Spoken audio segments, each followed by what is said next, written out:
There are so many of us committed to improving the lives of the youth in our communities. The In It for Youth podcast is a place for us to come together, from professionals who work with and serve youth to those that champion issues affecting children, to community advocates and stakeholders, and insightful young minds too. The In It for Youth podcast is a tapestry of voices united by a dedication to youth well-being and empowering the young generations of today and tomorrow. I'm your host, Jamie Gale, and I'm so glad you've joined me on this team that is in it for youth. Hello, and welcome back to the show. Thank you all so much for listening and providing such a warm response to the podcast so far. I am just loving being connected to so many of you who are really working hard to make kids' lives better. Today's episode is a really exciting one. I am fangirling a little bit because I have been following my guest today for many years as she has been growing her platform and her company teaching families about food and feeding. Her impact is really vast and her programs are robust. Today, I am joined by Jennifer Anderson of Kids Eat in Color.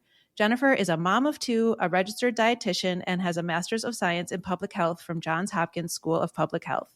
In 2019, she founded her company, Kids Eat in Color, a resource for families seeking information and strategies on child nutrition and feeding. As a parent, Jennifer started making small evidence-based tweaks at mealtimes to end the food struggles and reduce her family stress. And since then, she has been sharing her knowledge with other parents alongside the panel of experts on her team. Prior to starting Kids Eat in Color, Jennifer coordinated youth nutrition programs at a food bank, performed research in urban food deserts, and consulted for the USDA National Office SNAP Ed program. Her academic background is in public health nutrition, cultural anthropology, and economics. Congratulations on all of your impact on youth well-being, Jennifer, and welcome to the podcast. Thank you. Thank you so much for having me. I'm really excited to ask you lots of questions that I've had for years. So let's start with your current work. For those who don't already know, can you share about the work that Kids Eat in Color is doing and the ways that you help families? So this is so exciting because yesterday I got to go to my kid's pediatrician and I got to take down these really unhelpful posters that were really steeped in diet culture. I got to take those down and I got to put up posters talking about what fruits and vegetables do in your body. And I feel like it really captures what we do.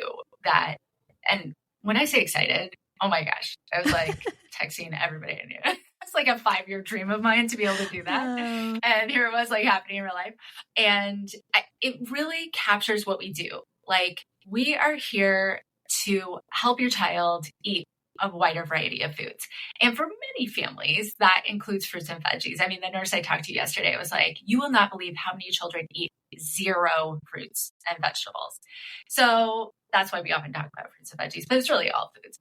We also talk about picky eating and extreme picky eating. So we really help people with a home-based alternative to feeding therapy, or parents who aren't quite at the feeding therapy stage, but they know their child's eating really needs to change.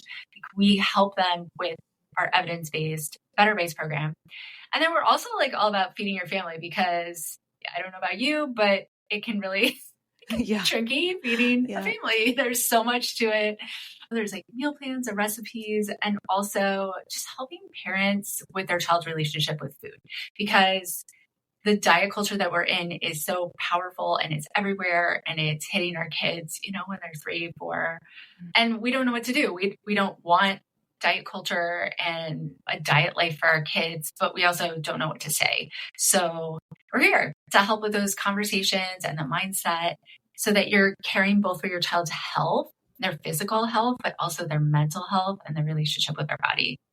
I love that. Yeah. And I saw that yesterday. Major congratulations on that. And I hope that just sweeps doctors' offices across the country because it's so true. It's such a prime place to talk about being healthy, but so often there's a lot of shame associated with going to the doctor. What are you not living up to? That kind of thing. So I was cheering alongside you. As part of my work, I own a company that teaches yoga and mindfulness to kids and families. And this was on my someday list of, wouldn't that also be a great place to put breathing techniques for calming down if you're nervous at the doctor, or some healthy movement things that you could do to feel empowered at the doctor. And I haven't done it yet. So major kudos to you for making that happen. Everybody should go check that out because that was really, really exciting.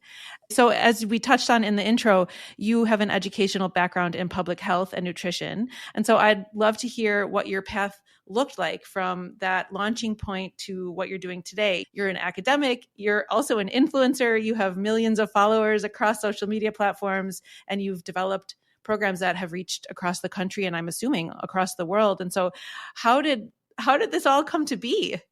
Yeah, that's a great question. Sometimes I ask myself that, like, how how is this happening? I don't really know. Well, I started out, I went to college and I didn't really know what I wanted to do, but when I graduated, I was like, I want to do some sort of nonprofit work. And so I got this job at the Northern Illinois Food Bank coordinating their youth nutrition programs. And I had done some like study abroad stuff in lower resource countries. And I just saw how strategic nutrition is for kids. Like if kids are hungry, they can't learn. If they don't have the nutrition, it's going to affect their body and their health and everything. So as I was at the food bank coordinating these programs for at-risk youth, I really saw how hungry they were. Kids who had never seen broccoli in their life, kids who didn't know what a baby carrot was. Of course, they're not eating veggies. They hadn't ever seen it. They didn't have access to it. It wasn't in their community. And so I was like, oh, maybe I'll go back to school for nutrition and see what I can do to help. So I eventually left the food bank. I went back to school. It took me a long time to get there because I didn't realize I needed all these science prerequisites to study nutrition. And I had studied cultural anthropology and biochem wasn't part of that. So I did nutrition prerequisites. I did all of my undergraduate dietetic work. Because my goal wasn't really to ever be like a clinical dietitian. I never wanted that. But someone told me at this one school I visited, she was like, oh, if you want to be a nutrition expert, you have to become a dietitian. And I was like, oh, that seems weird, but okay. And I just believed this one lady. I just believed her. One professor at one school. So I applied to schools. I ended up deciding to study public health, which is a little broader than just like clinical nutrition. I went to school. I also did my dietetic work. It was a lot. And then I graduated with my master's, did my dietetic internship, became a dietitian. And pretty much after I graduated with my nutrition degree, around that time, I got pregnant with our son. And I was like, okay, now I'm going to be a mom. I'm a dietitian. What do I want to be doing? I don't have a job because I just graduated. Yeah. And I ended up, it was hard. It was hard for me to find a job because what I really wanted to do was like international work, but I also didn't think a travel lifestyle was going to be good for me. And it turned out, that just wasn't a good fit for me. And so I ended up looking more at domestic work. And I had a really hard time finding a job because people are like, oh, you're a dietitian, you want to work in a hospital. And I was like, but I don't. So I started taking dietitian off my resume to be able to get interviews. It was really interesting. And eventually I came across this job that was like, hey, we're looking for a dietitian who's built a website. And I was like, oh, I've done that because I had this part-time admin job right when I had gone back to school. And my engineer boss was like, hey, build me a website. And I was like, well, if you buy me this book and this software, I'll build you a website. So I just did. I followed the instructions in the book. I built him a website. And so I got this job. I got this job contracting with USDA to do their communications and totally alternative job. And then I had my son, and at 9 months, he started falling off the growth chart. And his pediatrician was like, he's not gaining weight. And I was like, oh my gosh, but I'm a dietitian. He's supposed to be doing everything right. I'm supposed to be great at this. Yeah. Yeah. Kids don't care what you do for your job. No, right. And so that's really when I was like, oh my gosh, this is harder than I thought it was going to be. Yeah. And I started like specializing in child feeding. What are the best practices for child feeding? My second son came along, was a picky eater, showing signs of like more extreme picky eating. By then I knew the signs of extreme picky eating. And I was like, oh no. So, really in my family, we were living this kind of what I call our better bites perspective and this lifestyle of really doing as much as we can, in real life. I mean, we don't do it perfectly all the time, but that's really where it came from. And when my son was 3 and I'm standing in the kitchen looking out the window thinking, gosh, I can't be the only parent having a really hard time feeding my kid. Really, I thought I can't be the only mom because as we know, moms are mostly involved still. And I was making these cute little lunches, and somebody was like, hey, you should start an Instagram page with those lunches. And I was like, all right. So I did. So I started posting these cute little lunches on Instagram. It started as a lunchbox account. And I learned I'm not alone. I'm not the only parent having a hard time feeding my kids. And yeah, I can help parents. I can take this like really difficult, emotionally draining experience that I've had with my own kids and help other parents who are going through maybe the same thing. That's so cool. I absolutely love the little piece about the website because you just never know how what something do at one stage is going to play in. And look at you now. That's so cool. And you're so right. There is so much pressure, especially when we're in a field that is working with kids, which the listeners of this podcast almost exclusively are people who work with and serve youth. We do have parents listening too, but we feel this sort of pressure that we should get it perfectly. You know, we're trained in this. We've been teaching for decades, or we have these degrees or whatever it is. And so then when your kid is experiencing difficulty in the exact area that you're helping other people, it is a little like clarifying moment of, oh my goodness, this is maybe harder than I expected, or not as simple as it is on paper, or when you're doing it with someone else's kids. It's like when it's your own kids, it feels so intense. And it's never ending. Like you always got them. Like they never go home. You are home. You totally are. You are the home. I remember a dietitian mom sending me a message. So I published this meal plan that I had developed for my own family when I was trying to quit my day job, and I was like the significant income earner in our family. I can't just leave my job and go follow my dream. It's like not an option. So I'm trying to like do my day job and start Kids Eating Color so that I can quit working 2 jobs.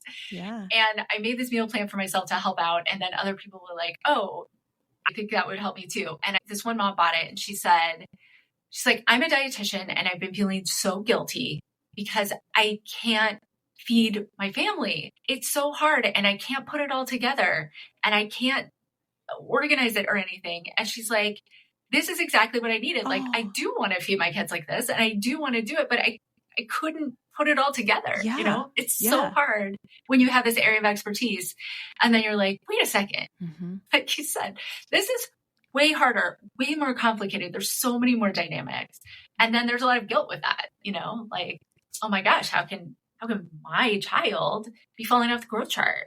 I'm a dietitian. Like, totally. He's supposed to be healthy in all the ways. It's so great that you're giving parents this guidance in this way, because once your kid does start to, one of my kids who's now a teenager, when we took him to his 5th birthday child check, he hadn't gained any weight from his 4-year-old. And he had all these growth things. We had been down every road, and then his physician suggested a dietary change. And so we would do anything at that point, anything. And it's once you start down that path of like, okay, let's take this out and let's take this out and blah, blah, blah. It is all consuming because it's your baby.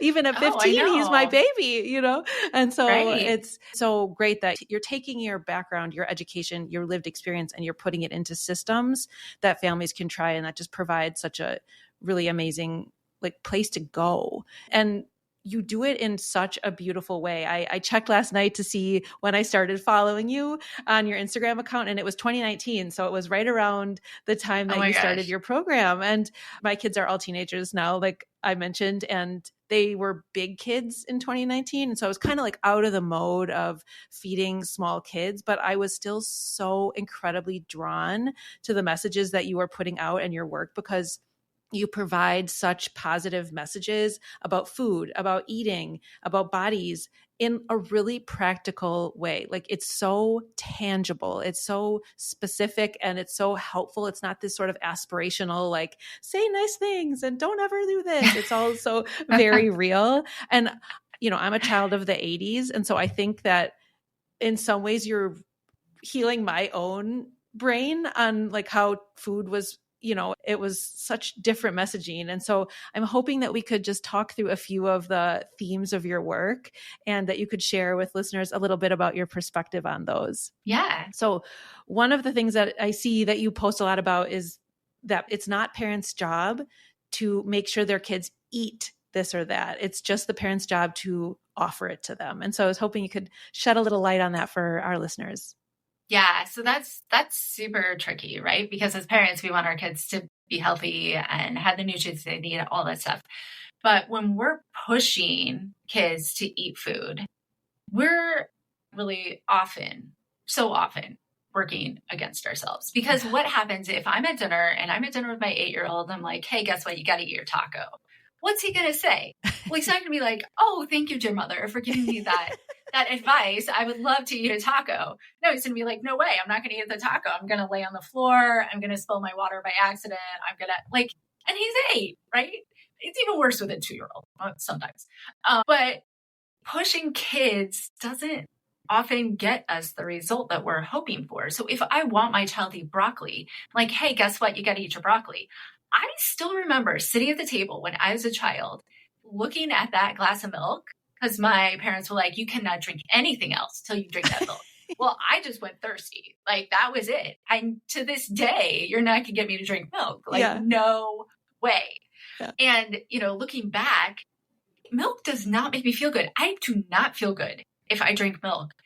I'm sure that was true. Mm-hmm. When I was 6 or 8 or however old I was when I was staring at that yellow cup of, nasty milk. We don't know why kids are refusing. They could have an allergy. They could be sick. They could be constipated. They could be scared of it. There's so many different causes of picky eating.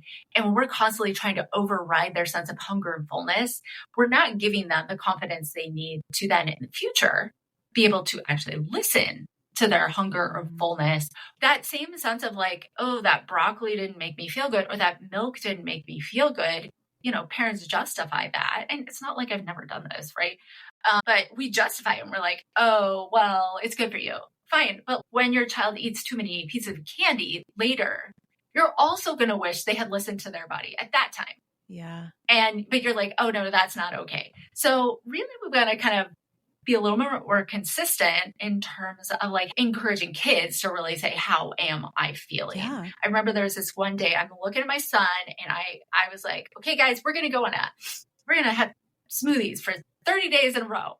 Just like to kind of like pump us up for January, because February is sick month. The kids are always sick. I don't know. Maybe there could be some miracle that we could go get. Of course, they were still sick in February, but this was one day and I had tried like various things in them. And I tried this protein powder in one and I give it to my son and he's like, I'm not going to drink that. Literally, my job is to tell parents not to pressure their children to eat. It's my job. And at that time I wasn't getting paid, but I was still telling parents every day, don't pressure your kids. And I'm like, you have to eat it. I'm listening to myself. I'm like, why are you saying that? I don't know, but I'm saying it. You have to eat it. You have to eat it. He's looking at me like, what? You never say that to me. It's like, you cannot leave this table until you eat it. He's just watching the show. He's like watching me totally lose my mind. You do have to eat it. He's like, no, I'm not going to eat it. I'm like, this is a good smoothie. I made this for you. I busted out all the phrases, the phrases that we all are like, no, that's probably not that helpful. He's like, it tastes like sand. I was like, don't say it tasted like sand. It does not taste like sand. I put all these other things in it, right? So finally, he takes a sip, right? This is what we get when we pressure kids. They take a bite. Mm-hmm. They take a sip. They take 3 bites. Is any of this drama worth it? So he leaves. He goes to preschool and my husband takes him. I'm like, well, I made this smoothie. I don't want to waste it. So I took a sip of it. It totally tasted like sand. I was like, oh my gosh, you've got to be kidding me. It totally tasted like sand. It was sand. So I just like to come at it with a little bit of lighter perspective. Mm-hmm. If you have a picky eater and they're an extreme picky eater, they are like that for a reason. They're not trying to make you angry. They're not trying to like just get back at you. They're not being stubborn. They are being stubborn, but they're being stubborn to protect themselves. There's something about eating that is so uncomfortable to them that they are willing to stick up for themselves, right? Which I think is great. And then we also have to work around that because it's hard. It's hard when you have a picky eater. Totally. It's like they say that there's two things kids can control, what goes in and what comes out. And then that translates into like the picky eating or the refusal or whatever it is, and then bathroom issues. And so parents stress so much about those things because it's the two things that we can't control about our kids. I love that you even say like our offering tonight or our offering today is this. And so you're offering the kids the chance to eat it, and it's up to them to put in their body or not. So I really love that. You kind of touched on this, but we say to our kids that this food is good for you, eat it because it's good for you. And I really love that your messaging is that we can do so much better than just telling kids that a food is good for you or bad for you, even at a really young age. I love how you break down, let's say avocados. There's a way to talk to a 1-year-old or a 2-year-old about an avocado that isn't saying it's good for you all the way up until teenagers. So can you explain a little bit like what is sort of the type of language that parents should use when they're talking to their kids about a food, whether we consider it quote good or quote bad? Yeah, there's enough research now that the more I was just preparing for a talk that I'm going to be giving to pediatricians about this. There is, in my personal opinion, there's enough research that really does show when we're categorizing foods as bad, that has a lot of risks associated with it. It really does, even more so than saying these foods are good.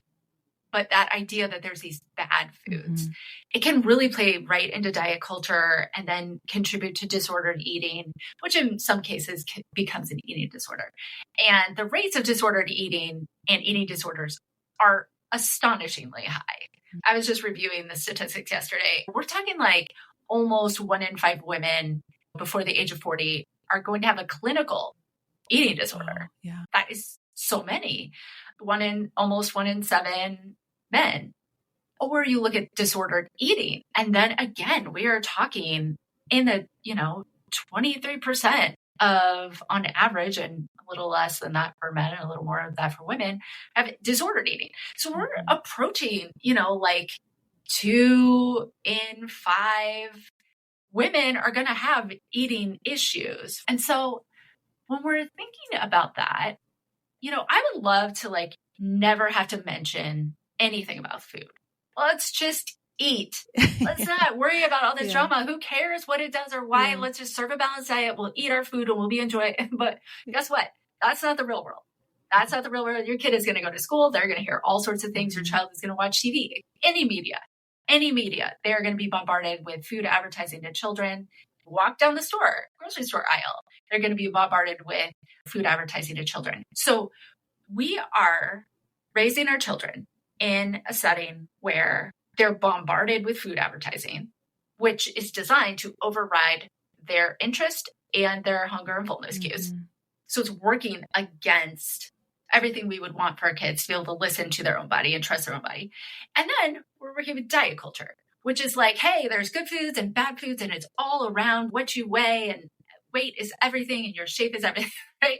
So we just have a really hard job, whether we're parents or whether we're working with children, because there are these things and they're both pulling our kids towards an unhealthy way of thinking and living in so many different levels. So when I came to nutrition education, I did it because my son was going to preschool, and one of the rooms in his preschool was like, hey, we're doing a study on fruits and veggies. Can you come and be the expert and talk to our kids about why we eat fruits and veggies? I was like, oh, sure. Okay. I also got service points for it, and I had to provide a certain amount of service points. Otherwise I got fined at the end of the year. So I was like, perfect. Yeah, this is going to be a fun way to get service points. But I was really struggling. I'm going to be talking to 3 and 4-year-olds. What do you say to a group and 3 or 4-year-olds about why we serve fruits and veggies? And this was really even before kind of people were overly concerned with good food, bad food talk. It was like not being talked about that much. People weren't that familiar with it. But just as a dietitian, I was like, if I go in and I say, because they're good for you, like, what a useless talk. What does that mean? It doesn't mean anything. What does it mean for you eat a food because it's good for you? Like, eating a cookie isn't bad for you. Right. Like, literally, it's not. If I eat a cookie, that's not necessarily bad for me. But if I eat a peanut and I'm allergic to it, that's going to be really bad for me. Right. But also, if I have diabetes and my mom waits to be up in the middle of the night to force feed eating jelly beans, that's really good for me. Yeah. Because otherwise I die. And so there's all these things, even as young children, we're just confusing them by saying like simplistic things like, oh, hey, these are good and these are bad, but they're friend. Like, why are you telling me fried chicken is bad for me? Because that's literally my friend's cultural staple in their home. Like, that's not bad. And they're fine, you know? So I want to provide kids with better than that. I think they deserve better than that. I think as parents deserve better than that. And so I was like, what makes sense to a 3-year-old? Like, well, colors, you know, and I just made a little rainbow lesson. Red foods help your heart. Orange foods help you see in the dark. I don't have to get into like, hey, beta carotene is orange and it's in your carrots, and then your body transforms that into vitamin A, and your night vision needs vitamin A to be able to see. Okay. I'm not going to have that talk with a 3-year-old, but I can say orange foods help you see in the dark.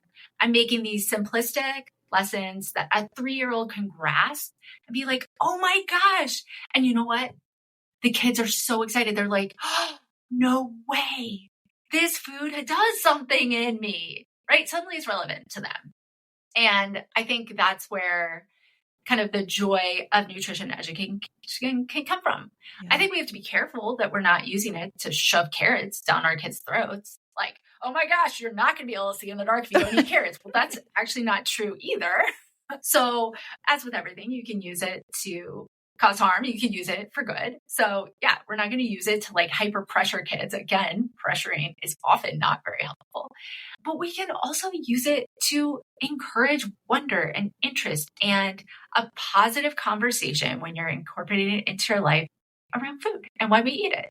Right. I love that so much. And I thought of this exact topic and of you recently when I won't out which of my kids said this to me, but at the end of a school day, one of my kids said, oh, I'm just not feeling good. All I had today was a bubbler and I can't remember what it was, and some other like thing that wasn't going to keep them full and satiated for the day, you know?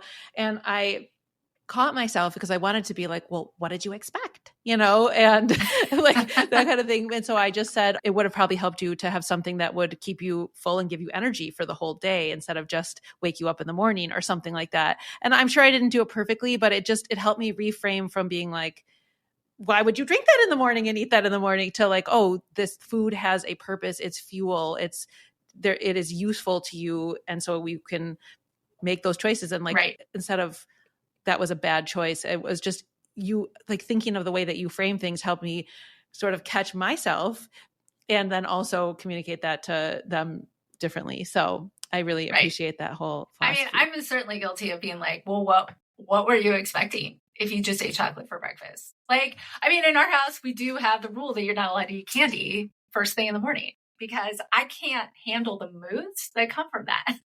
We don't have a lot of food rules. But that's one of them because it keeps everybody safe in the house. Yeah. And so if somebody does that, and I'm like, guess what? You need to go like chill out by yourself somewhere. They're like, why? Well, you're a complete monster. Of course, I don't say it like that. Just to be clear, right. I'm not calling my child names or telling them they're a monster, but you're disturbing the peace, man. Totally. Like, I need you to make a different choice next time. Totally. Well, and I think that for the stage of parenting that I'm in, things have shifted from like, I used to be able to at least control what was in the house, you know, but now I have one who drives and she can drive her siblings to the convenience store and they can buy with their own money what they want to buy. And so that is like a loss of control, speaking of control. And so I feel like, yeah, it's its own whole world on that front. Right. People are like, when does this sort of like division of responsibility end? I'm like, well, as soon as your kid, like as your kids grow, like my 10-year-old, I still have a lot of influence, but that's not going to last that much longer. Right. You know, by the time they're teenagers, they are making a lot of their decisions, and it's that modeling and providing the dinner if you can. And so many of those things, it does change. Right. And it almost extends the idea of teaching your kids natural consequences. And that's really easy to think like, oh, if you leave the house without a coat, the natural consequence is that you're going to be cold. And so that's like a very easy one that like is sort of ubiquitous and everybody kind of knows to start to introduce that to kids, but we don't necessarily talk about that as much, or that seems to be what you're educating on, is how to talk to kids about what are the natural results of the food they're putting into their body. Yeah, I think that's where it gets dicey, and there's kind of like some more extreme perspectives out there. Like, you should never say anything bad about food. Like, well, I just can't get behind the idea that we would withhold all information Right. except for like a very small portion to children ever. So we know, like, it's easy to scare kids about food. We know that for some kids who are perfectionists, I know a 7-year-old girl right now, and she's already gone to her mom and said, I'm fat, I need to lose weight. And she happens to be very thin. And her family has a history of eating disorders. She's very much a perfectionist. This child right here is at high risk for an eating disorder, very high risk. And she's already showing warning signs now. And I've seen her be like, oh, well, one time I ate too much candy and that I didn't feel good. So I don't want to overdo it. And I'm like, oh my gosh, like, this is a child who really doesn't need to be told anything bad about food whatsoever. Like, the message that she needs is all foods are healthy. All foods are healthy. No kid is going to be like, oh my gosh, that means I can eat all the candy I want. Zero kids think that eating candy is okay because they do feel bad. Like, you don't have to educate your child on that. And the same, like, well, what if you only ate broccoli? They, in their minds, are like, no, I would not be healthy. Like, it would not feel good about that either. Yeah. So this child really needs to hear all foods are healthy. All foods are good for you. Your body is good. All the shapes are good, right? That child needs the parent to pull back on any sort of negative language whatsoever. Yeah. Are they still going to be like, oh yeah, it's fine, you didn't brush your teeth after you ate candy? No. Like, the child needs to know, hey, we got to brush our teeth, especially if we had candy. So anyway, I think we do need to have sensitivity to who we're talking to, right? Yeah. Because it really does matter, just like with everything else. Whereas my kids, there's no history of an eating disorder. I've seen zero warning signs. Neither of them are perfectionists. So, of course, I'll always keep an eye on it. But is it okay for me to be like, oh yeah, if you don't eat enough protein, whatever. Or if we do eat too much sugar, I started to have this conversation with my son because we've always said, hey, there's no such thing as healthy and not healthy. But his friends at school, he's in 4th grade, they're talking about it all the time. This person had this person had this, candy is unhealthy. They're just talking amongst themselves. This isn't even in the curriculum. And he's coming home frustrated. He's like, my friends don't get it. They don't get it. They're saying that all these foods are unhealthy. And I can see him getting to the point of where he's like, at what point do enough of his friends say this is unhealthy that he's like, my mother is wrong, right? Yeah. Mm-hmm. Like, at what point do they like, maybe my mom doesn't know what she's talking about. She can say whatever she wants. Maybe she's a dietitian. Who cares? But she's still wrong, right? These 10-year-olds are correct. Right, yeah. Yeah, right. So at this point, I'm having to start engaging. Like, why do your friends think that? Mm-hmm. Well, if you eat too much sugar, yeah, that actually is not healthy for you. But bringing in the nuance to that conversation of like, what does that amount look like? The more you engage the kids, the more they're like, oh yeah, it's hard to know for each person what healthy would be for them. But yeah, it makes sense that too much of sugar would be unhealthy. But also, it's not unhealthy to have sugar. I feel like that's what we need to communicate, Totally. It is so nuanced, and you're totally right that each kid is going to receive it differently based on so many different things. And, kind of along the lines of talking about health as not necessarily tied to body size, I think that's where it is still very nuanced and also important to identify that it isn't always correlated. And a child might say, my leg is fat, or like, oh, your leg is fat. As the teacher, a lot of times we'll hear that. And I feel like our conditioning is to immediately be like, oh, no, you're not fat, as though like that was some sort of insult, or to say like, oh, your leg isn't big, or you're not bigger than that child, and sort of negate it as protection, when in reality we're like gaslighting them, because they can literally see that one body is different than, bigger than that, or that their leg might be bigger than their friend's leg, or that my stomach might be bigger than the other teacher's stomach, or whatever it is. It's so tricky. We have to have ways to identify correctly, like, what is true and also not associate the shame with it. So it is so tricky. Yeah. Oh my gosh. My son just did that last night. He was like, said something like, my foot is fat. And again, like, this is training, right? We have this bias, and I immediately wanted to say like, oh, don't say that. And I was like, no, it is what it is. I don't even know that he was accurate about it, but I was like, I don't think that's like the definition of that word, but he wasn't using it in an insulting way. He was just using it as a word. And I was like, okay. And I do think reclaiming that word as just a descriptor, like, right. Yes, fat is a descriptive word, just like thin is a descriptive word. Of course, it's tricky bringing that back into language. I often use it at work, but every once in a while I could be in a setting because I'm trying to change my language and make it just like a neutral word. And every once in a while I'm like, oh my gosh, those people are totally offended because they haven't made that switch. It's tricky. It's tricky. We actually have a conversation guide. So the American Academy of Pediatrics came out with a clinical weight guideline for children, and it's very anti-fat. It's very extreme, and Kids Eat in Color does not widely support most of the clinical guidelines in there. And our statement is on our website. But as we were doing that, we were like, what do parents have to think about this? And so we've developed a toolkit where if you have a child who's at a higher weight, we have like a how to have positive medical visits where you're not talking about your child's weight necessarily, but you're still interested in their health. Because some parents are like, I'm going to just shut down. I'm going to shut down the conversation about diet and nutrition and my child's weight and everything. Mm-hmm. Well, that's tricky. That's tricky if you're just not talking about your child's health. We can talk about your child's health without talking about their weight at all.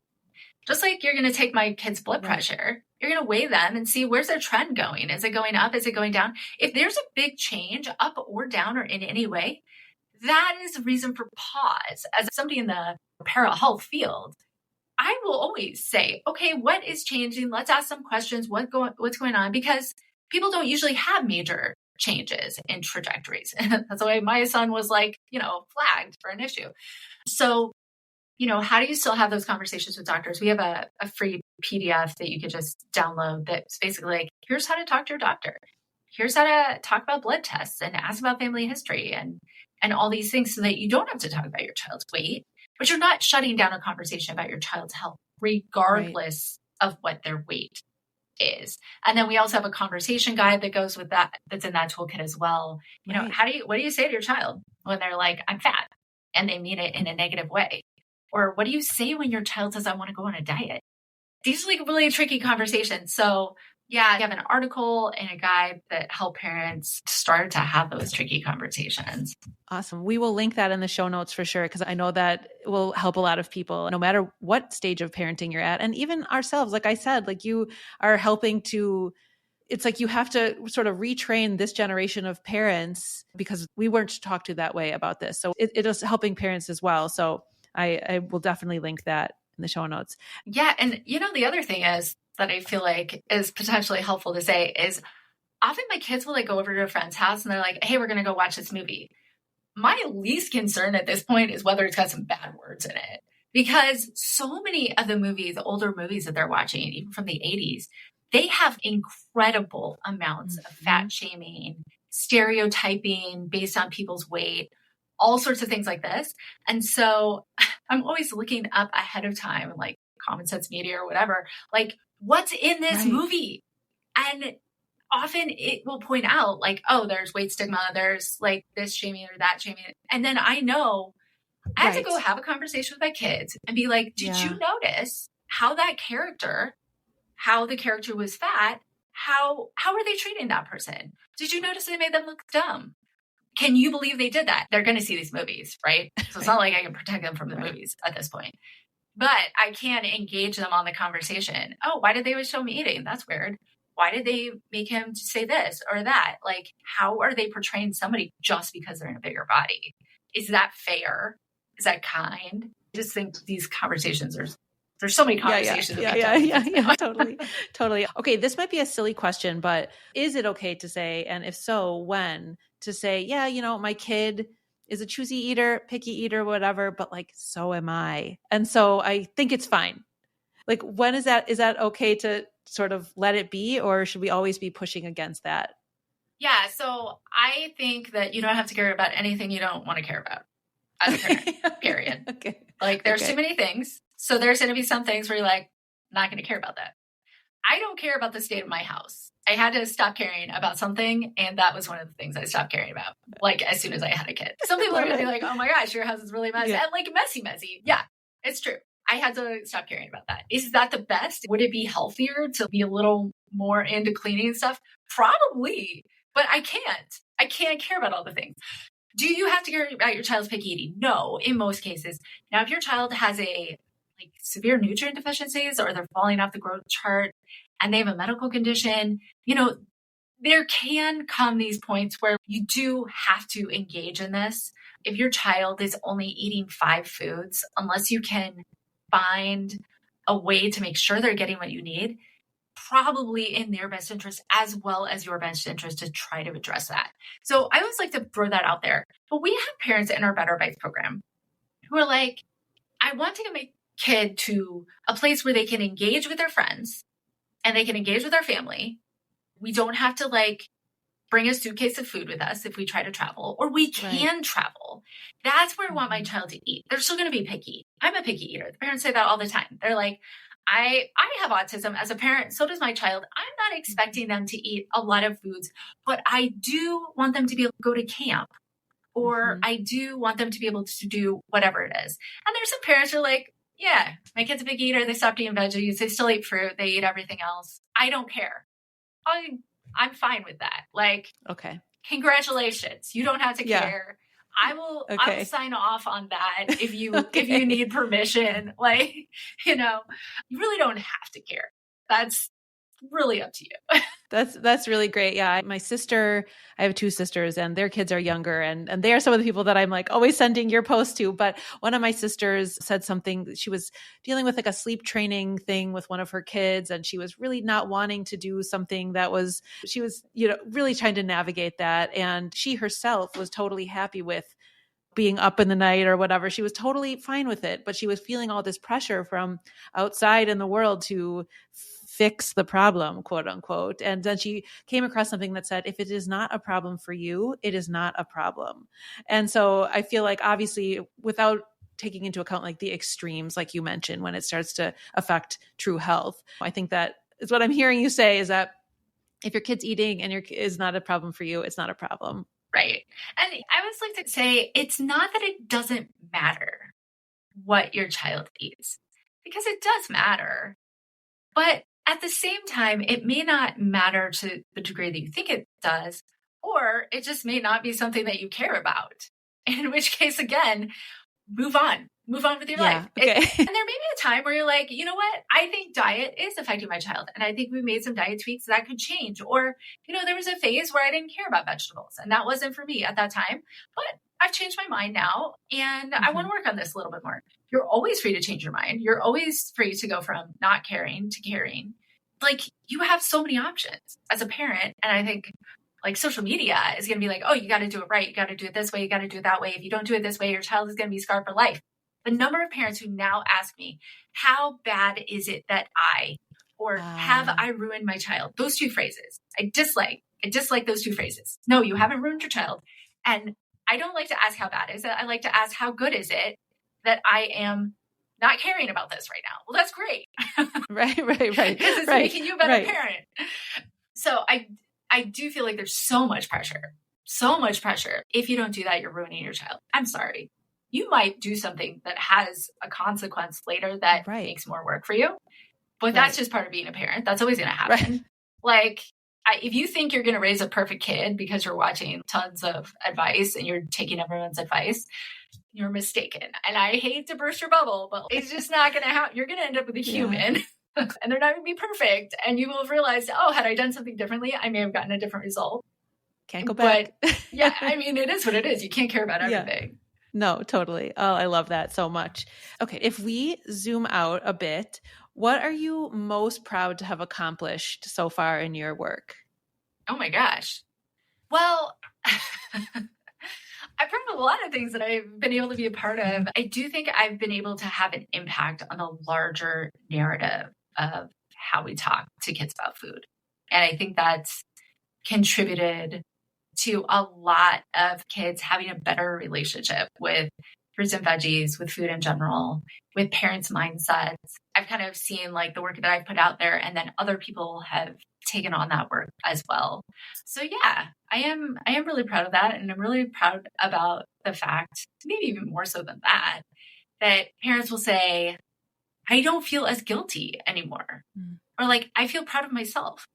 Like, what more powerful thing could I have done in my life than have, thousands or millions, I don't know, of parents being like, hey, I'm doing a good job. Like, wow, so cool to be a part of that. Yeah. So even beyond helping parents feed their kids more veggies or helping parents get their kid eating better, like all those logistical things, which I love and they are so powerful. But the fact that I can go beyond that and say, hey, you're not alone. You don't need to feel guilty. And if you do, hey, that's normal. But you can be successful as a parent, regardless of how your child is eating. Or you can feel successful by making one little change if you want to make a change. Like that to me is just a huge impact and something that I really, really love about what I've been able to do. I love that. And you absolutely should be very, very proud of that. And your impact is so powerful, and it's continuing to grow and grow. And so I am grateful that you're doing the work that you're doing. I have one question that I always ask my guests at the end of each episode, and that's if you could wave a magic wand on behalf of kids in 2024, what would you wish for them and what messages would you tell them? If I had the magic wand, public health, the one thing I would do is to just make soda disappear. Okay. which makes it sound like I'm saying like all sorts of things, but like from a public health perspective, that would have such a major impact on child health, physically, mentally, like all the things. So my back pocket answer is always, that's the one change I would make in the world. Okay. Obviously, I can make a lot of other changes, and I'm doing that as best as I can. But that would be my magic wand thing, because it would take a magic wand to make that happen. Get back at all those soda companies. Oh yeah, gosh. There you go. Soda companies are not my friends. So I think kind of the magic wand really, infusing kids with the idea that food is great for their body. Like all the foods are great. All the foods do something. They can enjoy all the foods. Eating is really important. Like there's so much of diet culture that just like picks things apart and turns it into nutrition and turns it into calories and weight, and like all this stuff. And I really would love for kids to be able to just enjoy foods with their families, out the baggage, and maybe end child hunger. That would be another great one. Add that to the list. We can't be enjoying food if we don't have it. And child hunger in the United States is astonishingly high, disturbingly high. So yeah, I think it really would just be for kids to be able to enjoy and appreciate that wide variety of foods and to be able to eat it with somebody else. The message that I have for children, I don't know, my messages are really like, hey, guess what? Carrots help you see in the dark. Did you know that quick energy is what you need before a soccer game, but you also need a little bit of long energy to get you through the second half? Like you need both the kinds of energy. I just think these facts are fun. So I don't know what my message to children really would be, because it's so nuanced, but I think those little fun messages I think they're powerful over the long haul. Totally. Well, that's perfect. Thank you so much. Thank you for joining me today. I loved chatting with you. We will put all your links in the show notes, but for listeners who are on the go, can you just tell people where to find you, where to find Kids Eat in Color, and learn more about all of your offerings? Yeah. So follow me on Instagram, Facebook, TikTok, all the places. KidsEatInColor.com is where we have the Learning Center, and that's where you're going to find the articles for the parent toolkit and how to have health-focused medical visits instead of weight-focused medical visits, and the How to Talk flyers and posters, all that fun stuff. That's all on the website too. But if you're looking for daily little tidbits on feeding your child and feeling successful and that sort of thing. Instagram is the place to be for that. Awesome. We will link it in the show notes. Jennifer, thank you so much for joining me. And I would also have to put a plug out that if you want to see some cute babies eating broccoli, her Instagram is a great place to go for that. There's always those popping up in the stories. It's very, very adorable. People send those in and tag her. And so that's always a fun little highlight. Thank you for listening to In It for Youth. And we'll be back next time with another inspiring interview. Thanks so much for having me. In It for Youth is a Lit Path Studios production. Music is by Inspiring Audio and Pond 5. Be sure to subscribe so you don't miss an episode. And to learn more about this show and all other shows on the network, visit www.litpathstudios.com.